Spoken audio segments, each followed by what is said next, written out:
Cool. Okay, so welcome everyone. Welcome to this first attempt at sharing some of this interesting knowledge that I have gathered over the years. This is a presentation organized by FIRE Belgium, and its topic is how to successfully invest in index funds, and we're going to look at the core principles. The idea is that this would be the first part of a series of courses that I'd like to call FIRE Belgium Index Investing course. We'll see where that will go in the future, but that's basically the idea. During the presentation, I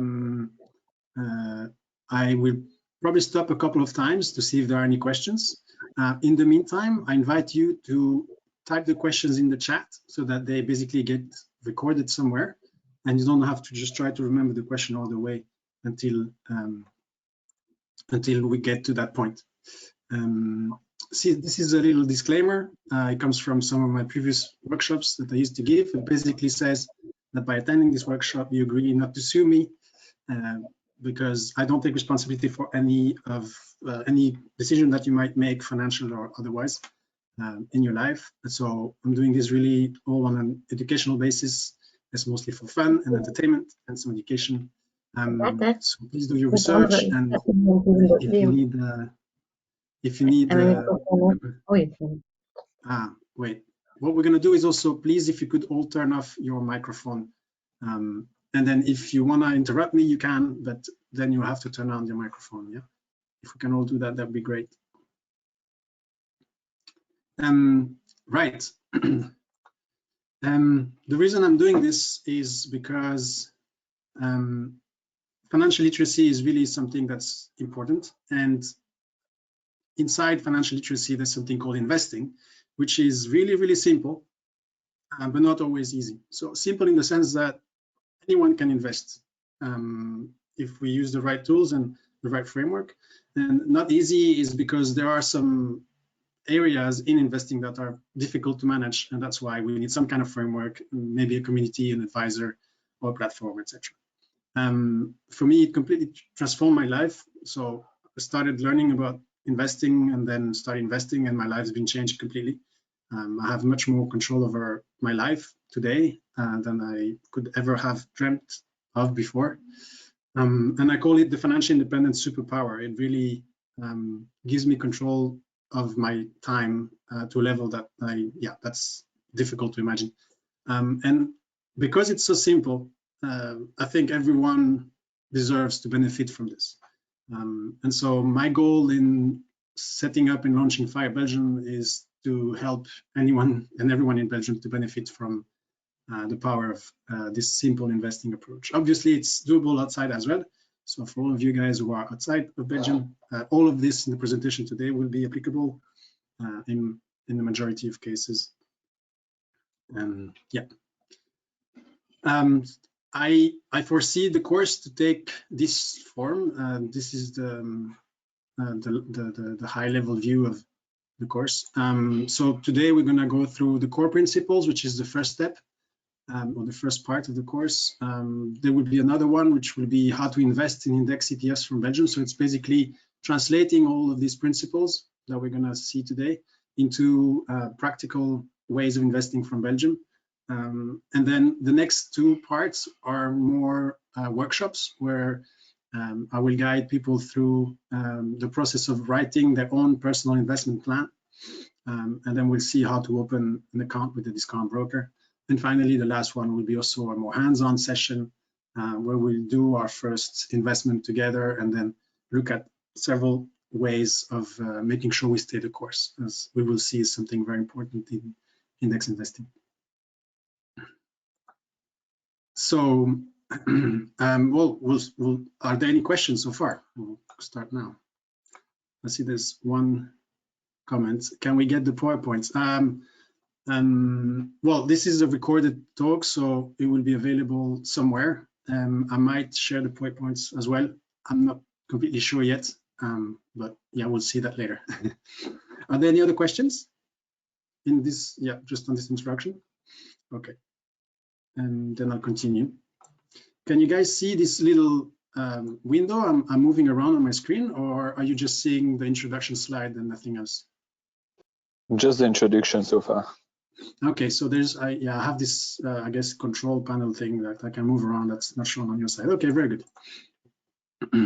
So this is how it all started. 2013, I think, or 2014. I started giving talks to my friends in our villa. It was very much basic stuff at that point, but we already talked about investing and financial independence. And here in the front, in the left picture, can you see my mouse when I move it over the slides? Yes, I can see it. Yes. Yeah. So this is my friend John, and he attended, I think, the first or the second talk I gave on this topic. And then what happened is that 2 years later, it was in the newspaper in Dubai. Basically, he had achieved financial independence. 2.5 years ago, I think it was. And so what happened is that this first presentation basically triggered something in him that he started being interested in this. We had conversations, we went through different things, and he made a lot of changes to his life. And 2 years later, he quit his job and he didn't need to work anymore. So I'm hoping that this will work with some of you guys as well. For those of you who are just starting on this journey, this talk could lead to a big change in your life, and hopefully it can help you all get to financial independence at some point, maybe faster than otherwise. So that's the idea. So yeah, we started very small. We had talks in different places. That was all with Simplify. We kept getting bigger places. We have Cynthia here. I don't know if this is Cynthia that's on our call, but yeah, we made good friends along the way. We give more talks all the way to teaching how to invest to like massive audiences, like in this case here, I think we were 500 people. And we were in the newspaper around how to invest and how to reach financial independence. So that's basically my background there, and I thought I'd share that with you because, why would you listen to me? Why would you listen to a random guy on the internet about how to invest, right? Well, this might give you an idea why I can share some good methodology to invest. As promised, we'll go through some of the basic terms related to investing. I was wondering, before we go through this, if you could write in the comments whether you are familiar with the term index fund in general, and if you know what an index fund is, just type yes.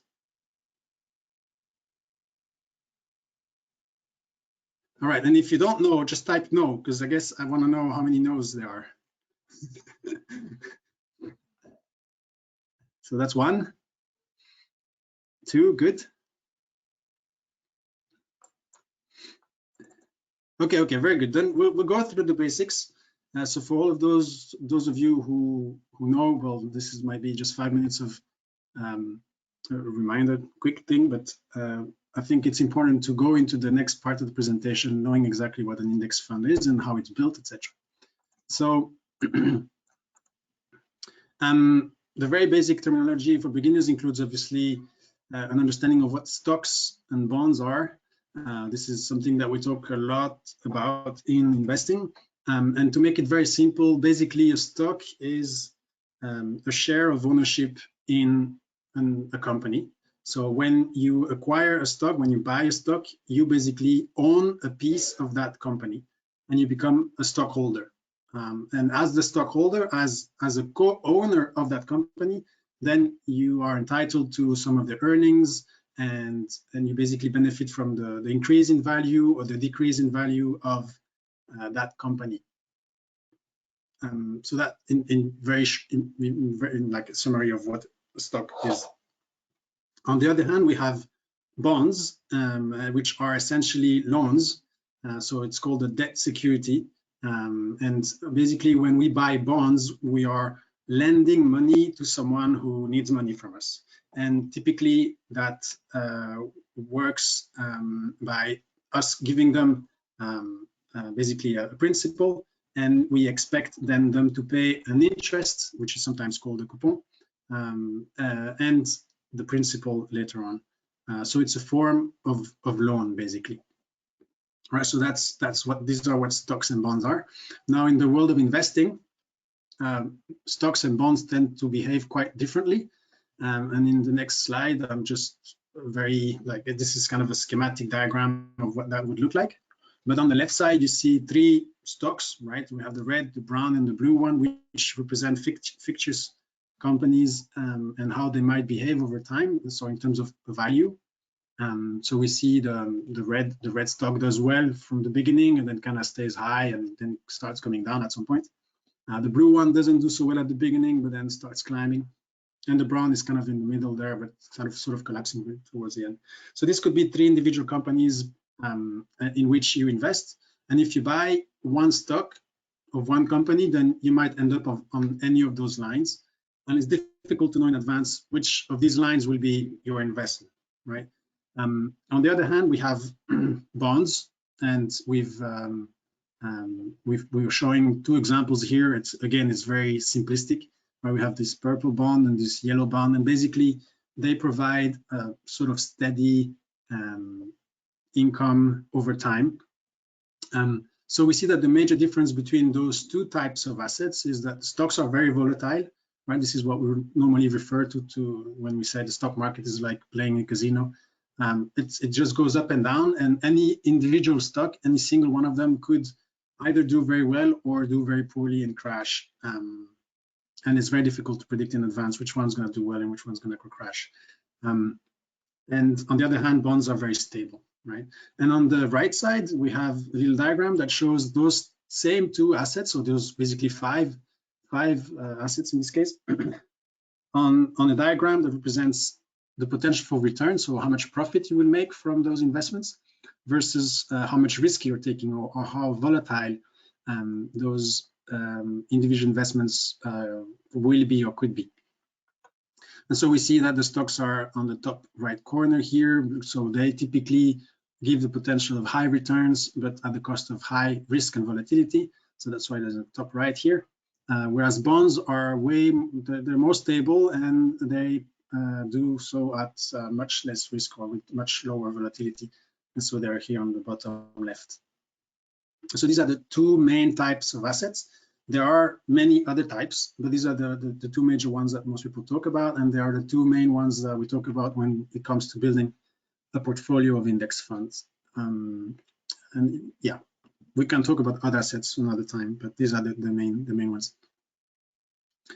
From there, basically, we talk about investment funds, and an investment fund is basically a way of putting the money of a large number of investors together so that they can invest in, say, a basket of stocks and benefit from benefits from economies of scales, lower transaction costs, a wider diversification, etc. So there's a benefit in pooling the money together and buying a lot of different things, and that's what an investment does. Also allows to hire a professional manager, and again benefit from economies of scale when there's one manager for a lot of investors. And then we have an exchange traded fund. That's a very important terminology, because that is the tool that we will be using most as Belgian investors, or mostly as investors not based in the US. And so basically an exchange traded fund is an investment fund traded on the stock exchange, right? So you can buy ETFs on the London Stock Exchange, on the New York Stock Exchange, or on the Brussels Stock Exchange, just like you would buy a single stock of a single company.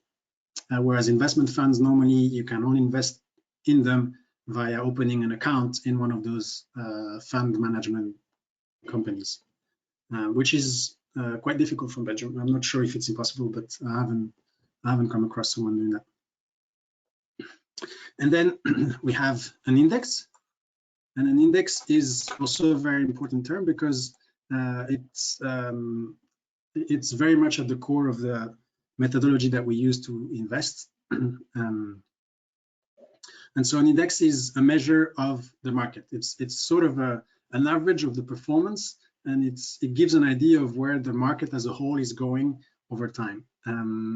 So there are indices for different kinds of markets. So typically it's either a geography or a type of industry. So we have an index for Belgium, which is the Bel 20 or Bel 20, I guess. There's an index for France, which is CAC 40. There are a bunch of indices for the US market. The S&P 500, for example, is probably the most famous of all the indexes. And so an index is sort of it's a measurement of how the market is doing as a whole. And then finally, an index fund or an index tracker is an investment fund or an ETF that simply follows one of those indices or tries to follow one of those indices as closely as possible, right? So these are, I think, really important terms to know before we go forward. And so how does that translate in terms of this diagram that we talked about earlier? So we have those 3 individual stocks, and we have those 2 bonds, right? And when those are combined and made into a fund, they basically behave a bit like that. So on the left, we see this red line. It's completely approximate, right? I did that by hand, so it's not a real average of all 3, but basically it will be somewhere in between the 3 stocks, right, in terms of how it behaves over time, and it will give, you know, an average return of those 3, and it should also provide some reduction in volatility, because it's an average of 3 very volatile assets. And we see that on the diagram on the right. Basically, when we combine individual stocks into an investment fund, what happens is that we lower the risk, right? We get less risk and less volatility thanks to this averaging of volatility, but we maintain a similar level of return, right? So basically, this is the benefit of diversification. It allows us to reduce risk and volatility, but without giving up on return, or without giving up too much on return. And the same effect happens with bonds, but it's much more small, because bonds are by default a lot less risky and volatile. And so something similar happens, but it's not as important in terms of strategy. And so instead of buying individual stocks and bonds, what we'll be talking about in this presentation is buying index or funds of stocks and funds of bonds. And so often we talk about them as stock ETF or bond ETF, right? That's the terminology that's used on a lot of the investing forums or platforms that follow this approach of investing. And finally, I think this is the last definitions before we move forward. There's an important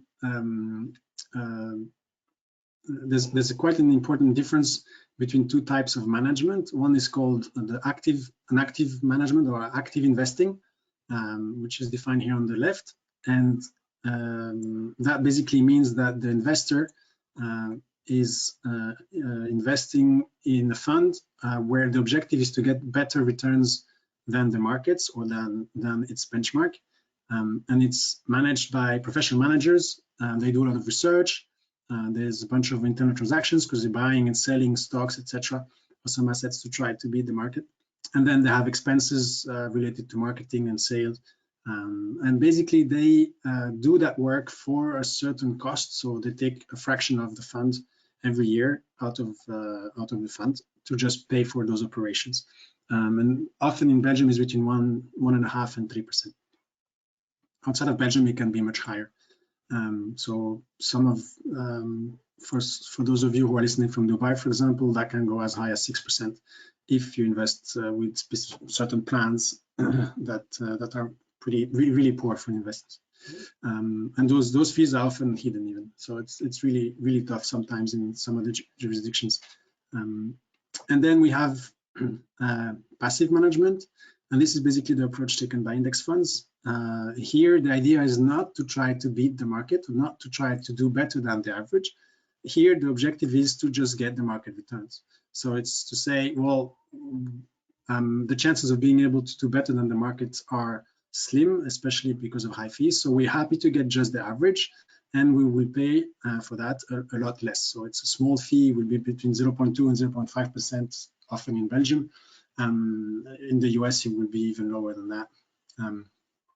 Way lower than that sometimes.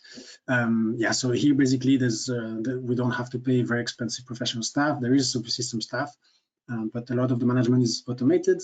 There's a lot less research to be done and few other costs. So in general, that comes down quite low like that. Something that has come out of a lot of academic research is that on average over the long term, the formula here at the bottom is true. And that is to say that the investor's return on his investments are basically going to be the market return minus the investor's cost. So over the long term, each investor will on average get the average market return. And the difference between the actual return of two investors will be how much this investor pays, the amount of fees and costs that this investor faces. So it could be, yeah, that could be a significant difference in the investor's return. Right. So are there any questions about this section so far? If you have a question, just say yes, and then maybe type the question there.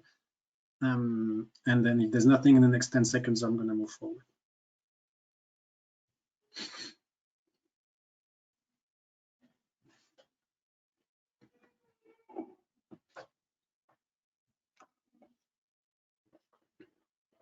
Okay. All right. So the next few slides, I'm just going to show a little bit how small decisions in the way you handle your money can have a really big impact, and basically why investing well can really be life-changing. This diagram here shows, well, I did some research to see how much Belgians were saving and investing on average, and one statistic that I found was that about half of Belgians are saving every month for their retirement, or they put it in savings plan, on savings account, and that amount is about 350 euro a month on average for those who are saving. The other half of people are not saving, so they don't count in part of the average. But so if you're part of those people who are saving, on average, people save 350 a month. So that's 4,200 euros or something per year. And that's what I'm showing in this diagram. So the blue bar is basically the accumulation of savings over time by one Belgian average saver, basically. But then in Belgium, most people are not so aware about how investing works, and so most of that money stays in the saving account. Saving accounts are at the moment yielding about 0.11%, so that's again an average across a bunch of saving accounts over a certain period of time, and that is clearly below inflation. Inflation has been at around, yeah, it's been varying a lot, but around 2% in the past 5 years. And there's good reasons to expect that that could continue. Now, with the current market situation might change, but that's the assumption we're using here. So we're assuming that someone is basically putting that money in a saving account over those 40 years. And instead of keeping up with inflation, which would be, you know, basically staying aligned with the blue line, no, we actually are losing money. So, right, so leaving money on a saving account basically leads to losing purchasing power over time. And in this case, I was just doing quick calculation here, we lose 55,000 out of investment of just under 200,000, so that's 30%. And it represents 13 years of savings, essentially, right? So if that person puts 4,200 every year, that's 13 times the amount that that person saves every year. That is gone just to inflation, right? So it's not a very good idea. Well, it depends on the situation, but in most cases, for say young investors, that is not optimal. And then we have people who are investing more on the traditional route, which is using a Belgian bank and using one of the funds that the Belgian bank would recommend. And I've put that in my little model, and we see that That is way better than leaving it on the saving account. In most cases, again, I'm saying in most cases because there are exceptions, obviously. For some people, it's better not to invest at all, but typically due to age or the need for the money very soon. But if the money is there for a long period of time, then investing is the right way to go. And in this case, the investor would get 150,000 euros on his investment over that time. So that's a 90% increase, almost double. So that represents 36 years of saving. So that person is basically putting aside money for 40 years and getting a bonus of 30 times that savings on the side, just because that person decided to invest instead of leaving it in the saving account. No, actually, it's even more than that because we're comparing it here to the blue line, right? To the blue columns. So that's the impact of investing with the Belgian bank. Now, if you invest with a simple index approach, then it's the yellow line that you will get with much higher returns and so even more benefits. And the difference between the yellow and the gray line, as we will see later in presentation, is mostly due to the fees and some of the type of management that is used as well for the investment. Right, so this is basically how much investing with the Belgian bank would cost in this case. So to the average saver, it's close to 200,000 euros gone to the banks. And in some cases, it costs, we talk about money, but really what we're talking about here is how much time people need to work to get to a certain amount, right? So if somebody wants to retire and just needs an extra 300,000 euros from his investments, then that person could do that at 55 if they do it with index funds, but they would have to work and save for 8 more years if they want to do that with the traditional bank. And yeah, obviously if they save in every time in a saving account, then they never really get to that amount. So in this case, it works out, but then if the objective is to get 500,000 for whatever reason, then index investing will allow that investor to get to that at some point.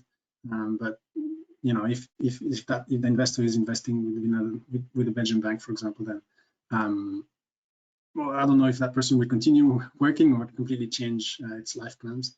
But it's a very different game. Right.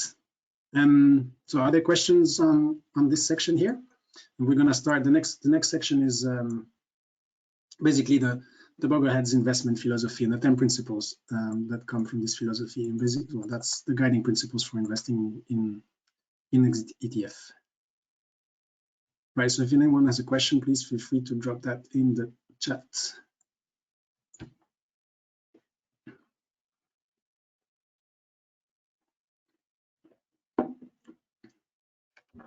I was wondering, can you guys see me? Is my camera on? And actually, I can see you. Yes. Okay, so you can all see when I'm pretending that I'm waiting for the question, but just drinking water, right? Water or something else? Yeah, I'm in Poland. Who knows what I'm drinking? Something to give me courage. All right, so how are we doing on time? I think we're pretty good. All right, then let's start, I guess. So the Boglehead's investing philosophy is really, I mean, this slide here summarizes a lot of it. It's a small number of very simple investing principles. They've been studied for many years, and it's been it's been described in many books and in many academic papers. It's based on Nobel Prize winning research, including the modern portfolio theory and the capital asset pricing model. It's easy to understand and to implement. And it's basically a way to invest that anyone can put in place on their own or with a little bit of help. And it's been proven to lead to greater returns on average for the average investor, especially when it's adjusted for risk. So for the same level of risk, this approach leads to far better return over the long term. Yeah, it's important to know that this is an investing approach that works only for the long term. So this is only for money that you don't need for the next 10 to 20 years. So ideally, you should be investing with a timeline of 30 years in mind. That means that if you are, say, 35, that this is money that you wouldn't touch until retirement. But even if you are 60 or 65, you want to invest in this way for all the money that you will need 10, 20, 30 years down the line, because your retirement will last, right? So the timeline doesn't stop at 65. The timeline continues into your retirement age. This is, the Bogleheads are basically a group that formed itself. It's a movement that came together in the US mostly at first, as a result of the work that John C. Bogle did with Vanguard and the launch of the first index funds. He did that in a way that was really for the investor and by the investor, setting up Vanguard, etc. And the Bogleheads basically came behind him and borrowed his name and made it a little funny thing, Bogleheads, and came up with these principles that are essentially principles by the small and medium investor like you and I, for the small and medium, or the individual investor. So this is not something that's been put together by an industry. It's not something that will serve the industry. This is something that's been put together by investors and that is meant to serve the investor, and it does, right? I think this is really important to understand. Right, so the first principle is to develop a workable plan. Sorry, one more thing. All of this comes from, like, I'm not coming up with anything new. I'm not presenting here anything unique. It's all available on the wiki page of the Bogleheads. I mean, not all of it. Some of these examples are mine, but the principles are all there, and you can go and read them for yourself. I highly recommend you do that after this presentation, because it's good to repeat to really make sure that we acquire those concepts. All right, so developing a workable plan. This is basically saying, look, before investing, you need to have some sort of good foundation. It's based on common sense, right? So it's about being able to manage debt, avoid high expensive debt like credit card debt. It's about being able to put money together and have an emergency fund in case something goes wrong. Then you have cash and you don't have to go and sell anything from your stock or your bond investments. You have to have some kind of control over your budget, understanding of how much you're saving per month, etc. I think that it also includes some work on your part to think about ways you can earn more. And we often do that at work, right? We try to optimize our salary by seeking promotion or changing jobs when it's necessary. There's other ways of earning more, which are worth looking at. And for those of us, or those of you who have some entrepreneurial spirit, then there's ways there to do some, to earn some more. And then obviously spending less. It's basically spending less than we earn, but basically also the less we spend, or the more we spend on the things that are really necessary, then the more we can save and the more we can invest, and that makes a very big difference. As you will see, those principles are great for optimizing any money that is invested, but another very important aspect of how much you will have will be how much you save and invest, right? It's not just how well you invest, but also how much you put in there. Right. The second principle is invest early and often. And so this is often shown with this sort of example, where we have two individuals quite similar, probably in profile, with similar needs, similar kind of house, etc. And one starts investing earlier than the other, right? So in this case, we have Eric, who started investing 250 euros a month from the age of 35. So that's probably around the average of age that we have in this conversation, by the way. So it's on purpose that I've selected that age, and it shows. So hopefully you are all Erics, or maybe even doing better than that and starting before 35. And so it shows that he's investing 250 per month from age of 35 all the way to 65. And then we have Paul, who decided to party a bit longer, maybe spend money on a few more things, a few trips or a few brunches. And but he wants to catch up. He starts at 50, but he wants to catch up, and so he decides to invest double as much as Eric. And despite investing the same total amount over obviously different periods of time, the fact that Eric started earlier really leads to a very big difference in terms of how much Eric is able to accumulate. So we see Eric goes all the way to close to 300,000, whereas Paul, despite investing the same amount, gets to about half of that. So this is the line that's more or less 65, right? So this is how much they get. And then from 65 onwards, it's basically the withdrawal phase. So we imagine that these two investors depend on some of their investment to live in their retirement. And in the model that I made here, I said that I think the assumption is that they take 2,000 euros per month out of the investment from age 65 to finance or to fund their retirement, right?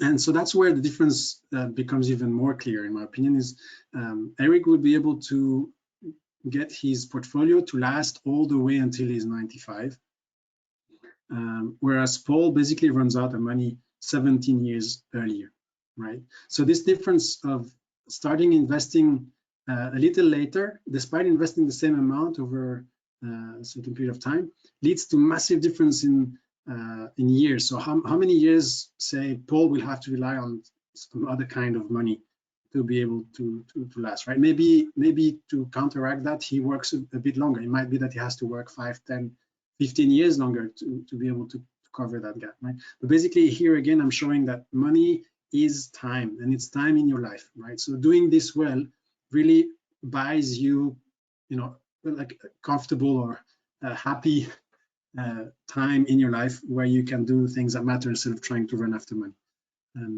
And vertically here, I'm just adding a line. It basically, there's if Paul was to take the 2,000 continuously all the way to 95, he would be in massive debt, 800,000. So that again is another way of looking at the difference in terms of just that difference in timing here translates into crazy numbers at the end. And when money is the most important during those times here, this is when it makes the biggest difference, and it's really scary. Now here's another example where Paul, well, there's two changes here. One is Eric decided to save enough so that his capital would last, right? And when he withdraws money, basically he withdraws out of the profit, and he doesn't really touch. Well, he does a little bit because he goes down a bit, but basically his capital is mostly preserved over time, and so that's money that will be either passed on or donated, or something is going to happen to that. But this is really a level of financial independence that's pretty strong, right? Because that person can live off of the returns of its investments without having to work, and without having to worry about money, running out of money.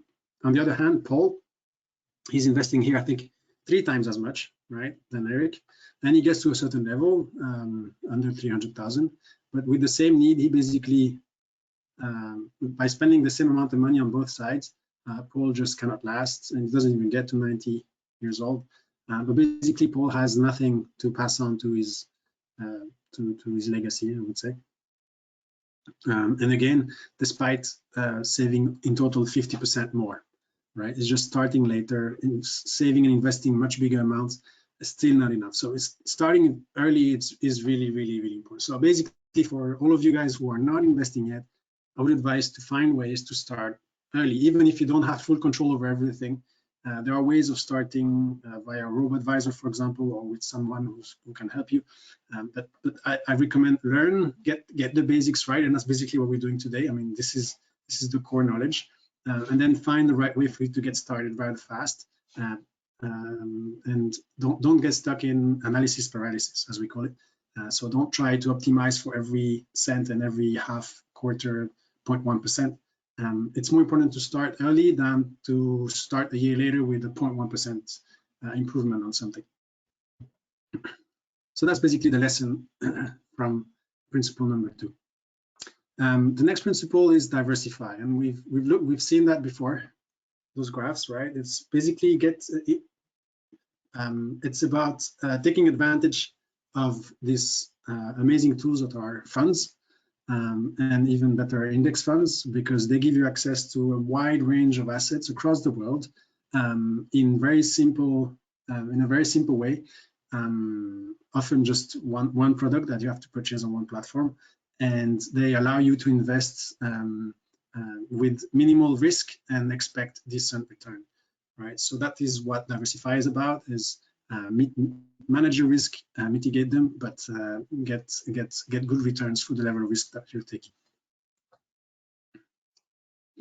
In terms of diversification, that's one way of managing risk. Another way of managing risk is by working with stocks and bonds ETFs or stocks and bond funds, and finding the right balance, right?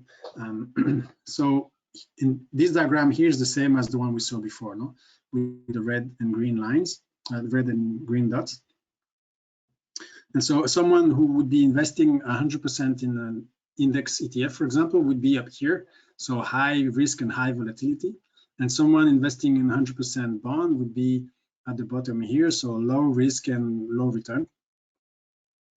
Now, where it gets interesting is that when we combine the two assets, we basically get some kind of bonus. So the line here, as you can see, is not straight, right? So we don't get exactly the average of the return or the risk-adjusted return. We get basically better return for a level for a specific level of risk. So intuitively we think, okay, so it's probably the average will be here on the line, right? So if I want this kind of volatility here, I hope you can see my mouse. It's very small, I guess, on the screen. Instead of being here for this level of volatility, I don't get this level of return, but I get a little bit more, right? I'm up here.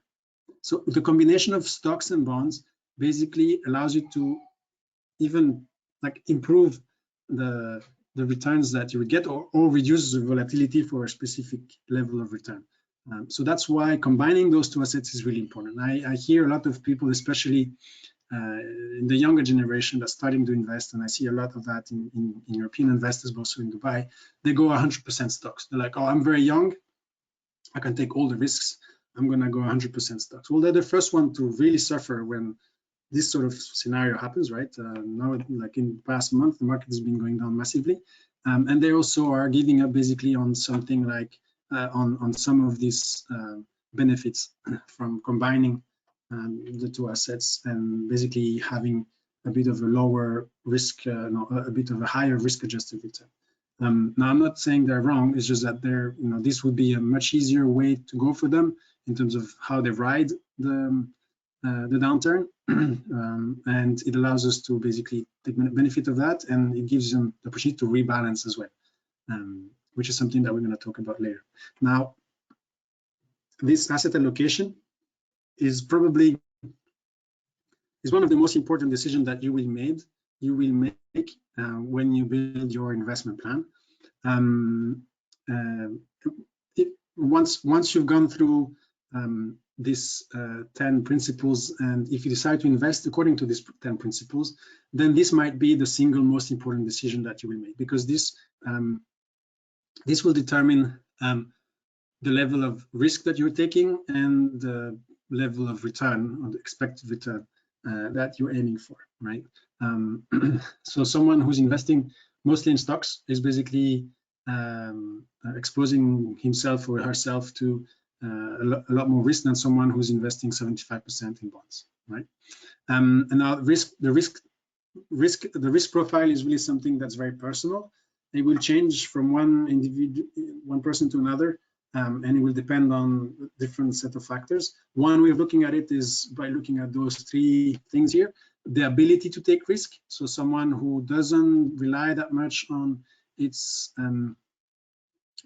portfolio, and who can, someone who has a very stable job and that will keep his job even if there's a market crash, and then that's someone who has the ability to take more risks. Also, someone who has a much longer timeline, so someone young, might have the ability to take more risk. There's also the willingness to take more risks. If some people are just not comfortable knowing that their money could lose a third of its value overnight, and so then they shouldn't have too much in stocks, right? And finally, there's the need for risk. So in some cases, some people might be in a position where they have to take bigger risk to get to a certain level, and in which case they will have to then handle the ups and downs in a very strict way, which is also another approach. But basically, the two main things are the timeline, and then whether or not you can live, if you can, go through a market downturn without losing your job and without selling. Right, I would say these are the main things. A good starting point. So for all of you who are completely new to this, then the starting point that is most often recommended is to say that the bond allocation, so the percentage of bond in your portfolio, percentage of bond ETF, should be equal to either your age or your age minus 10. So if you're 35-year-old and your goal is, if you have a traditional say retirement horizon 65, then investing in 25 or 35% of bonds, so something similar to this first line up here, that is suitable. Normally that should be suitable for you. And as you get closer to retirement, basically what you do is you add 1% to bonds every year, right? So when you're 50 years old, you have 50-50, and when you get to retirement, you have 65% bond and 35% stocks. And that is the basic requirement, the main.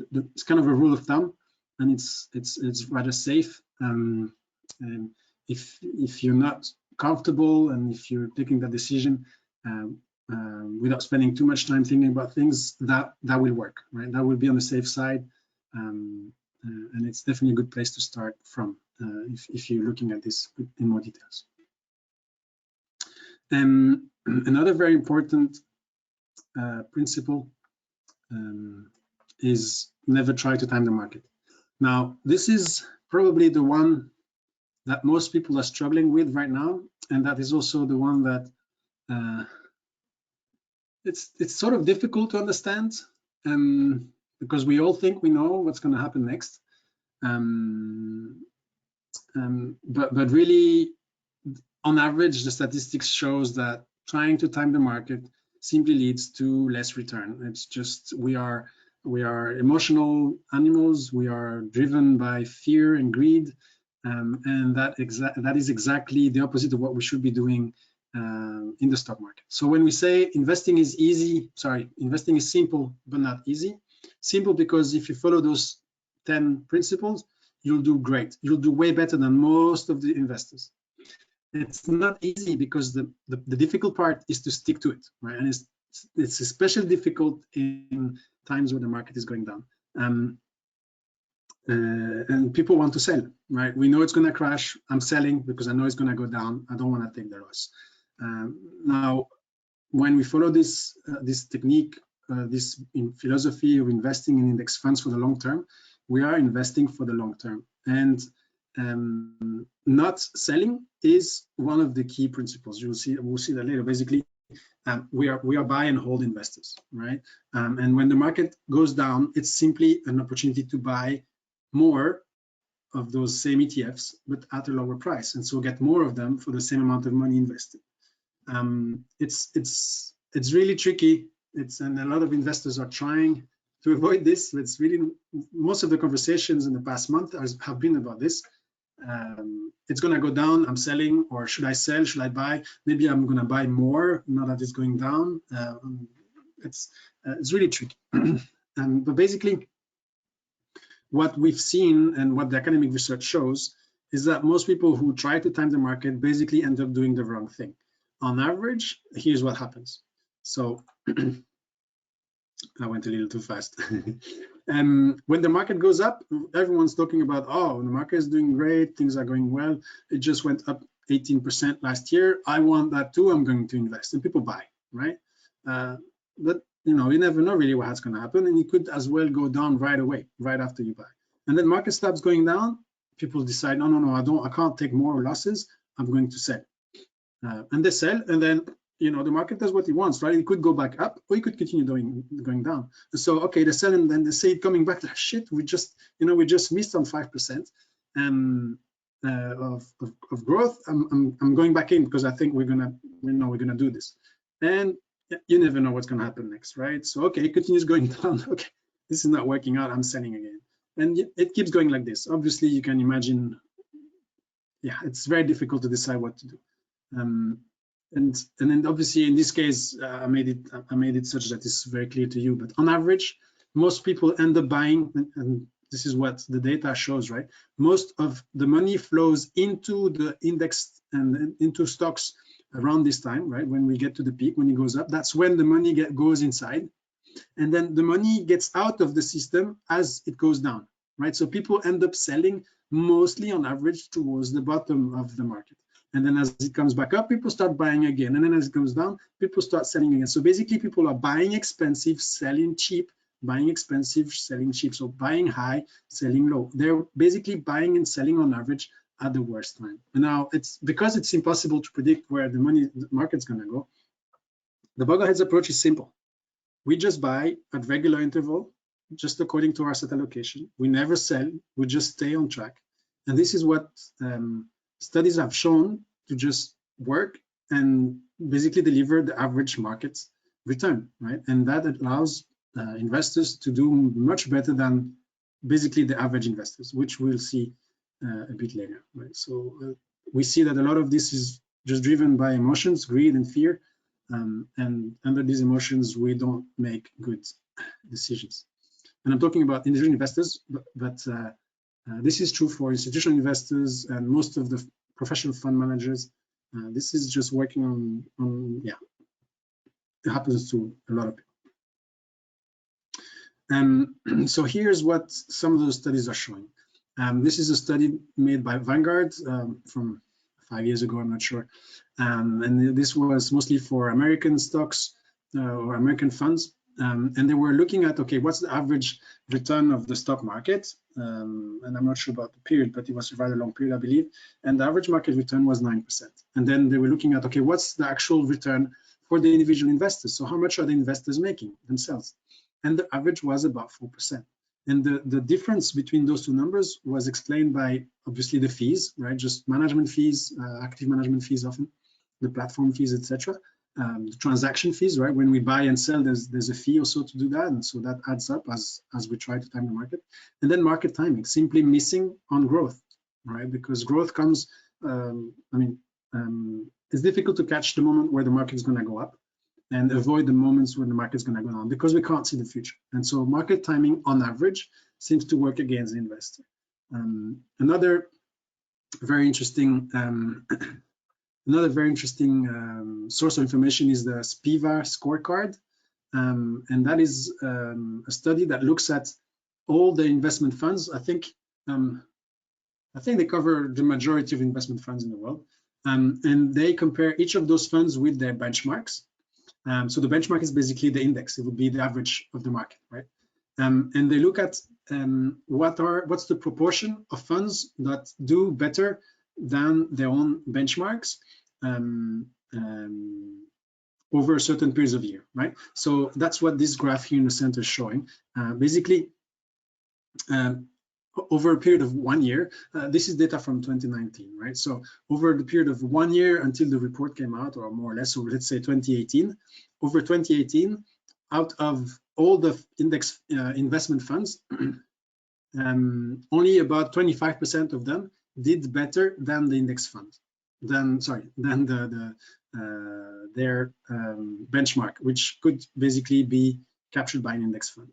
So already over any, and we see this in all of the reports that they have, any kind of year, basically over any 1 year period,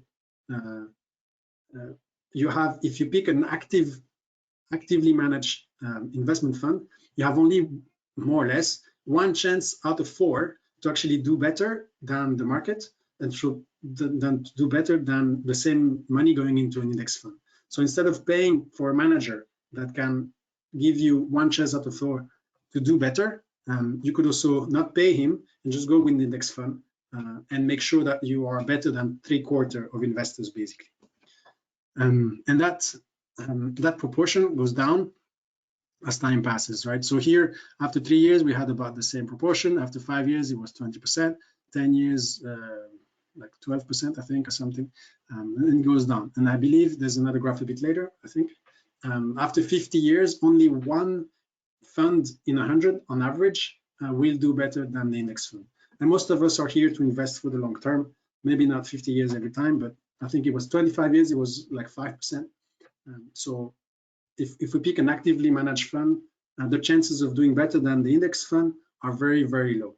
And so for all average investors who don't know which one of those professional managers will do better than the market, we have a much higher chance of getting really good returns by simply investing in index funds and basically avoiding to try to time the market, because that's what actively managed funds are doing.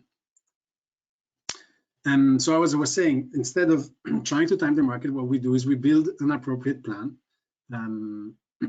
and we stick to the plan, right? So in this case, John, 25 years old, and he's investing 500 euros every month into his portfolio with his age in bonds. So he has 25% in bonds here in green and 75% in stocks.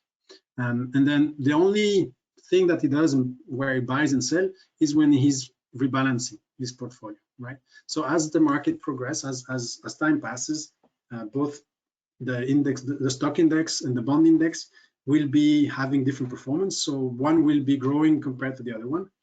And so in this case, we say, okay, example, if the market goes up, John rebalances. So if he needs, he sells some stocks, but really what he's going to be doing, because he's investing 500 euros a month, he's going to be buying more bonds and go back to his asset allocation of 25-75.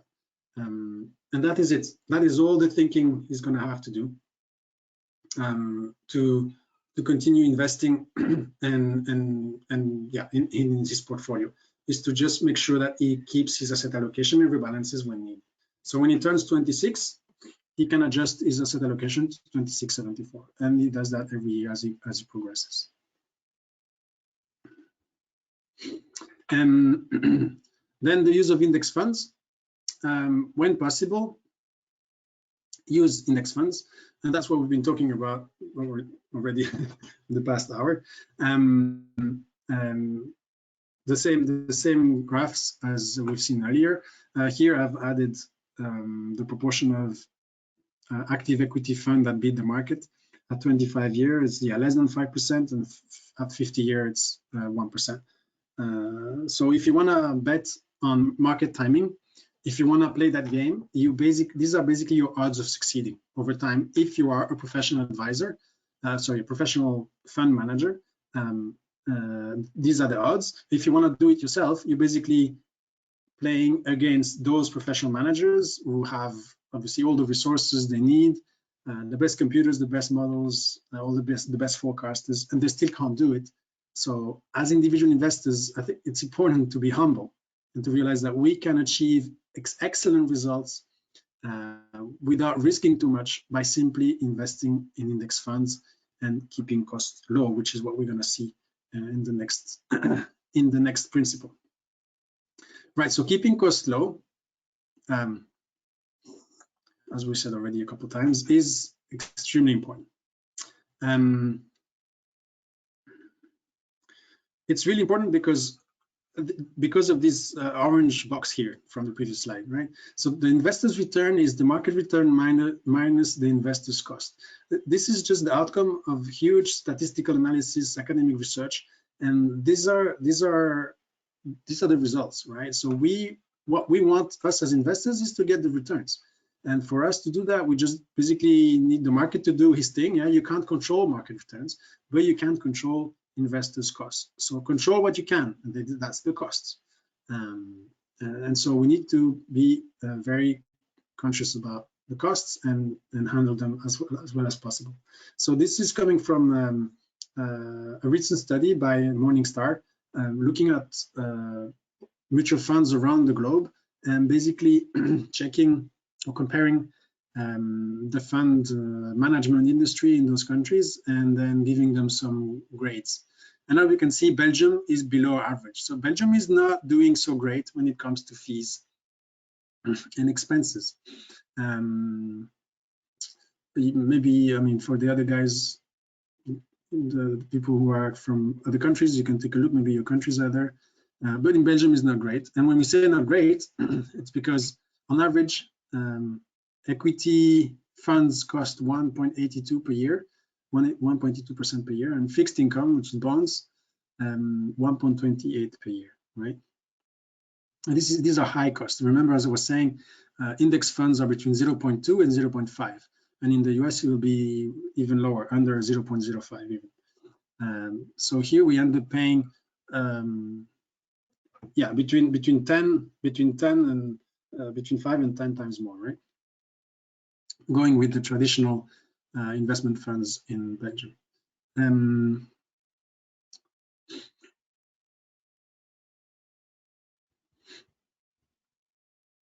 I don't think we need to go through that. Yeah, so basically in Belgium, well, we can actually go. In Belgium, the funds are mostly distributed by banks, by the traditional banks, instead of being provided by independent advisors or independent or third-party bodies. No, these are sold by banks, and so there is a conflict of interest already there. And only few investors actually use exchange-traded funds to invest. Most people invest via the funds provided by the banks. And ETFs are still limited to Belgian investors. Then I went to just one of the banks and I said, okay, I'm going to check what's happening with BNP Paribas. And I checked their asset management section of the business. And on the website, they're advertising their best fund that received an award last year. And the fund is called Épargne Pension, so it's for pensions, right? And it's received the best award. So I went and I looked at the costs. And honestly, I was shocked. I thought it would be a bit lower, especially after seeing those numbers here, 1.82, 1.28, right? But no, when we go and look at the details, the best fund that this bank is selling, I'm saying selling, to its investors is this one, and it has an ongoing fee of 1.24 plus 1%, so 2.24% ongoing fee plus a 3% entry fee. So this is higher than even what the report was saying, and this is probably one of the best seller from this bank. And so, looking at the fees, so I like those graphs because I find that they really show the impact of our decisions very well. And so in this case, we have Eric, but we have two kinds of Eric. We have index Eric, who knows how to invest in index funds. And then we have traditional Eric, who is investing the same amount, but via a bank. And index Eric has an ongoing fee of 0.3%. But traditional Eric is paying the 2.24% plus 3% entry fee. And here's the difference, right? Both of them are investing 250 per month from 35. Index Eric is getting close to 300, and as he spends his money in retirement, he lasts until he's 90 years old. On the other hand, traditional Eric doesn't even get to 200,000, so it's almost a third lower, right? Just because of the fees, it's already just almost a third lower here. And then he cannot last as long. He has to find a way to fund 16 years of his retirement plan, with the only difference being that Eric didn't attend this presentation and simply invested with the bank. So this is the difference a little bit of knowledge can make on your life, right? And I'm saying a little bit of knowledge because it's really not complicated to invest using index funds with a discount broker outside of your bank. It's a simple knowledge, and it makes a huge difference. Now, I think we're talking about the same thing here. So this is still Eric investing 250 per month, but basically the blue column is how much he has saved, right? The orange is how much he has earned, and I am basically converting the difference between index funds and investing with the bank as the fees taken by the bank. So essentially, Eric would have had 300,000 euros if he had invested in index funds.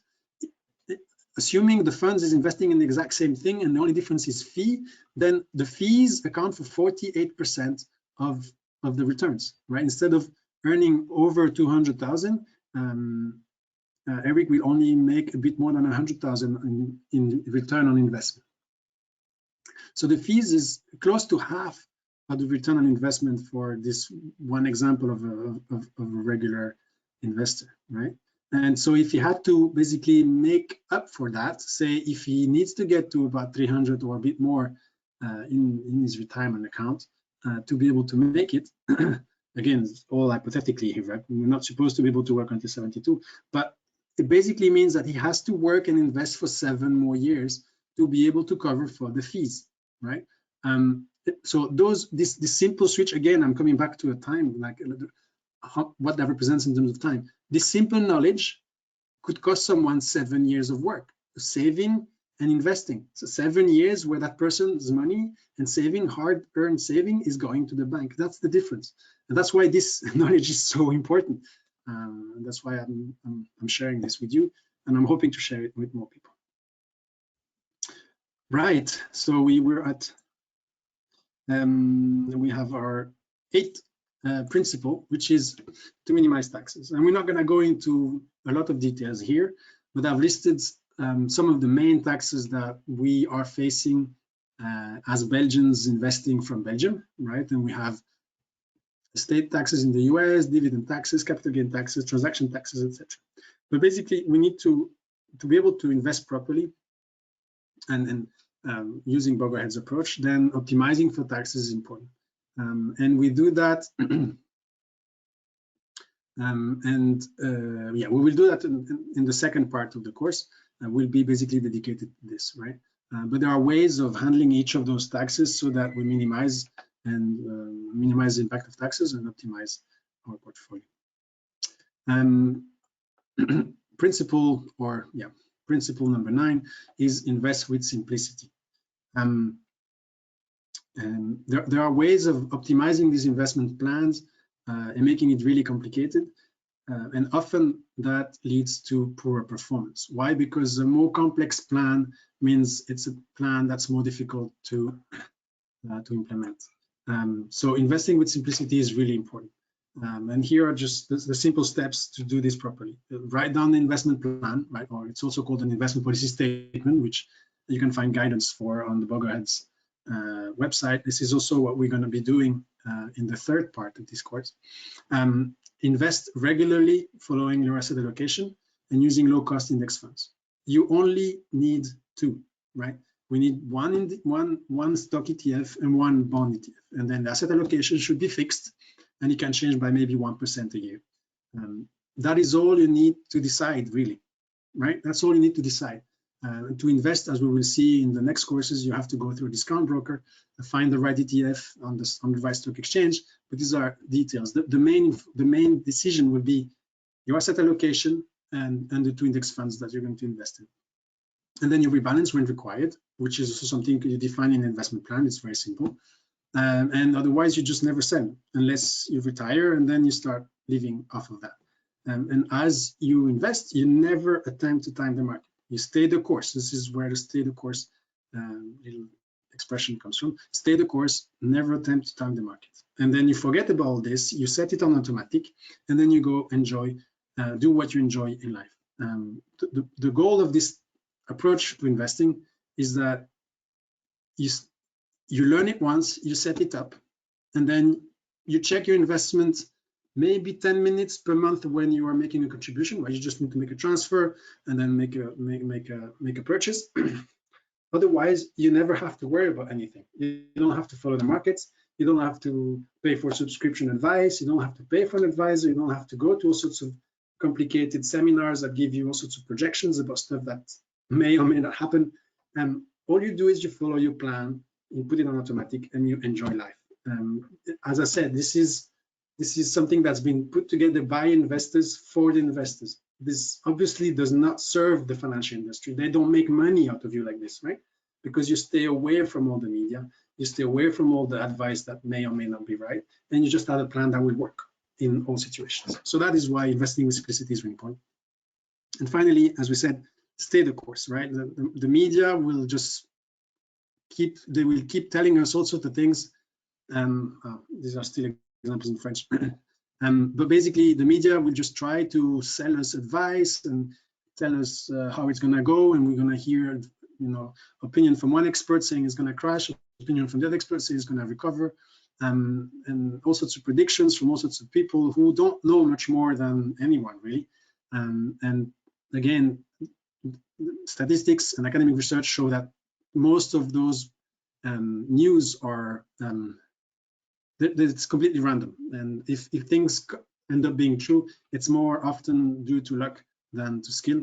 And even if there was some skill somewhere, as an individual investor, we wouldn't know who to follow, because as we showed earlier, after 50 years, only 1% of actively managed funds actually outperform the market. So there's no point even listening to the news. We disconnect and we stick to our plan. So we stay the course.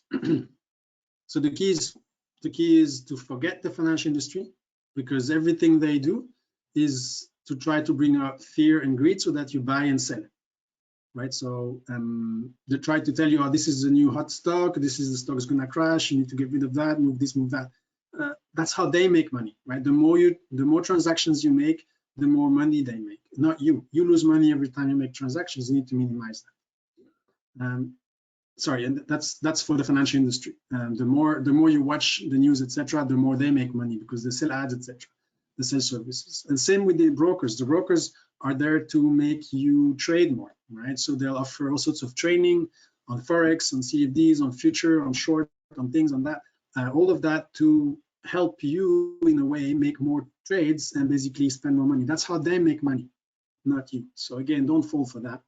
None of this matters if you tend to time the market. So I was saying this whole plan works only if you can hold down to your plan in difficult situations, right? So when the market crashes is really when the test happens, right? So right now, a lot of investors, so-called Boglehead investors or index investing investors, they're being tested, and we are being tested. I am being tested, right?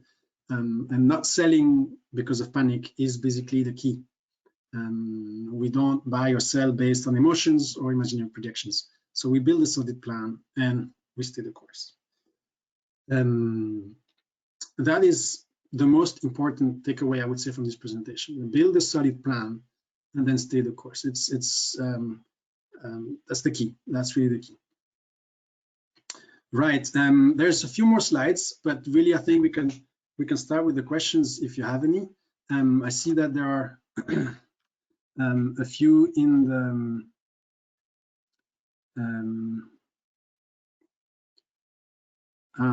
there's some issue with the video recording. Can you guys turn your microphones back on? We can probably chat now. Has there been an issue with the video? No, it was totally fine. It was perfect. Okay, because I see some people saying. Yeah, it was only one person. Okay. I think it's because when you went over taxes, it went quite fast.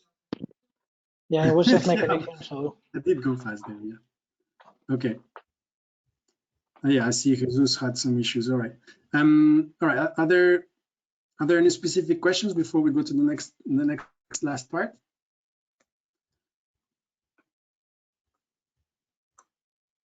Like on these questions on these principles, right? I think more individual questions we can keep them for the very end. But if there's questions on those 10 principles, then no is it.